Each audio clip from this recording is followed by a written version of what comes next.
Bonjour, question numéro 3. Alors, il faut croire pour voir ou voir pour croire et faire confiance en l'univers. Alors, saint Thomas dit, moi je crois ce que je vois.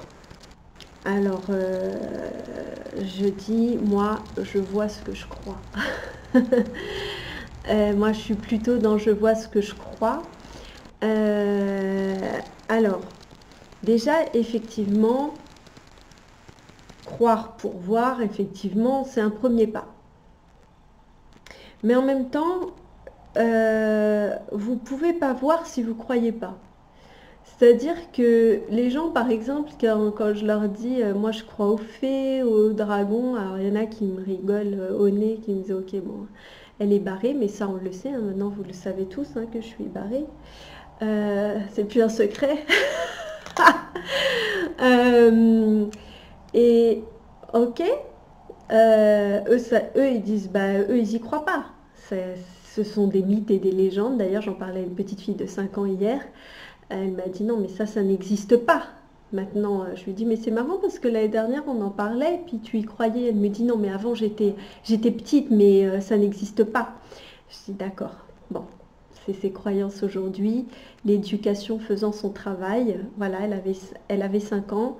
Et maintenant, elle a 6 ans. Donc, comme je vous parlais dans une autre émission, 5-6 ans, eh bien, on commence à avoir les croyances de nos parents qui font leur chemin et donc qui peuvent fermer des portes. Et j'avais trouvé ça bien triste hier.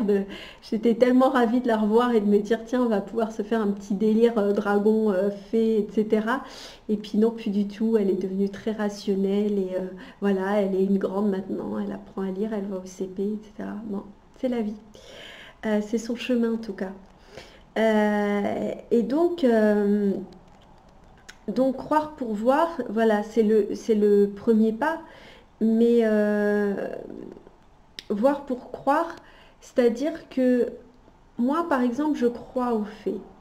Et j'ai une amie qui m'a dit, tu sais, l'autre jour, je me posais la question, est-ce que les fées existent? C'était vraiment une interrogation qu'elle se posait depuis très longtemps. Et en fait, elle était à un barbecue. Et puis elle s'est dit, bon, ok, alors, bah, si les faits existent, je vais en voir une aujourd'hui. Voilà, c'est décidé. Mais pareil, c'est comme je l'expliquais, comme voilà, il y a des choses qui vont être récurrentes dans ce que je dis. Si sa demande, elle est faite avec le cœur et qu'elle se dit, voilà, moi je veux bien croire aux faits, voilà, moi je veux bien y croire, il n'y a pas de problème, mais je veux en voir une, voilà. Donc ça veut dire qu'à aucun moment il y a un doute sur le fait que peut-être ça n'existe pas. Elle dit, moi je veux bien y croire, mais je veux la voir. Et ça c'est important parce que les personnes qui disent d'office, non ça n'existe pas, euh, ils vont avoir plus de mal à en voir, même ça peut être complètement fermé, ou alors ils peuvent se retrouver à en voir, et là par contre ça peut être très violent. Et en fait lors de ce barbecue, eh bien elle a vu une fée. Voilà. Et donc là, évidemment, elle me l'a raconté tout de suite. Elle m'a dit, tu ne croiras jamais ce qui m'est arrivé. J'ai vu une fée. Et donc, bah, moi, j'étais ravie parce que moi, je crois aux fées. Je les fais venir chez moi avec des petits arcs-en-ciel que je fais tourner dans ma maison parce que je sais que ça les attire. Mais moi, j'ai jamais vu de fée. Je sais que j'ai un dragon aussi. On m'a dit que j'avais un dragon. On n'a pas tous des dragons. Et c'est pas pour autant que je les ai vus, je les ai pas vus, mais moi je crois en eux. Donc en fait, ça c'est important euh, de faire votre choix. Faites votre choix de ce que vous avez envie de croire et de ce que vous avez envie de voir. Il y en a qui croient que justement les entités existent, que les fantômes existent, mais ils ne veulent pas les voir, donc ils ne les voient pas. Euh, tout ça, ce sont des mots en fait. Donc, croire pour voir, voir pour croire, tout dépend de ce que vous avez envie. Si vous avez envie de voir, vous verrez. Si vous avez envie de croire, ça vous appartient. Vous pouvez très bien aussi croire, mais voilà, ne pas voir comme c'est mon cas. Mais peut-être que moi, dans quelques temps, je verrai. Parce que moi, j'y crois tellement et je rêve tellement d'en voir que sûrement un jour j'enverrai. Enfin, je ferme pas cette possibilité-là. Voilà, pour moi, toutes les portes sont ouvertes. Et d'ailleurs, moi j'ai remarqué, par contre, que moi je vois beaucoup de choses sur les photos. Alors, je sais pas si c'est mon parcours qui a fait ça, mais sur les photos, en fait, des fois, je vois des choses et puis je me dis, tiens, je vais faire une photo. Et c'est après en regardant la photo que je vois des choses dessus. Et donc, souvent, les êtres de la nature, donc tout ce qui est fée, lutin, etc., on les voit sur les photos. Alors, il y en a qui ont la chance de les voir en vrai, mais souvent, vous pouvez en voir sur des photos, tout comme les entités d'ailleurs. Donc voilà, et donc pour répondre pour finir la réponse à cette question, je vais la finir par la phrase qui termine la question, puisque la question c'était il faut croire pour voir ou voir pour croire. Est-ce qu'on doit faire confiance en l'univers? Donc oui, faites confiance en l'univers et ce que vous voulez croire, vous le croirez, et ce que vous voulez voir, vous le verrez.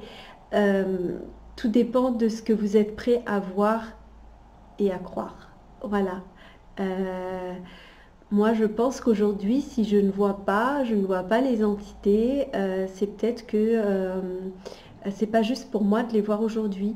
L'autre jour, j'ai entendu une émission de quelqu'un, d'ailleurs, je vous ferai un petit retour sur cette émission, qui disait qu'il était passeur d'âme et qu'il ne voyait pas ce qu'il faisait passer, que des fois il faisait passer du démoniaque.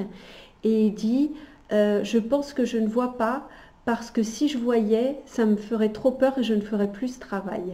Donc voilà, je pense que même quand on ne voit pas, si on ne voit pas, c'est qu'il y a des raisons aussi parfois. Et ah oui, non, j'ai dit que j'allais terminer, mais je ne vais pas terminer là-dessus parce qu'il y a quelque chose qui me revient. Rodolphe Arnasalon a dit que en fait tout ce que nous imaginons, nous le créons. C'est-à-dire que tout ce que vous pouvez imaginer dans votre tête, vous le créez dans le monde de l'invisible. C'est-à-dire que tout ce qui a été imaginé, en fait, existe puisque ça a été imaginé et donc créé par quelqu'un. L'imagination, c'est la puissance de la création et de l'imagination.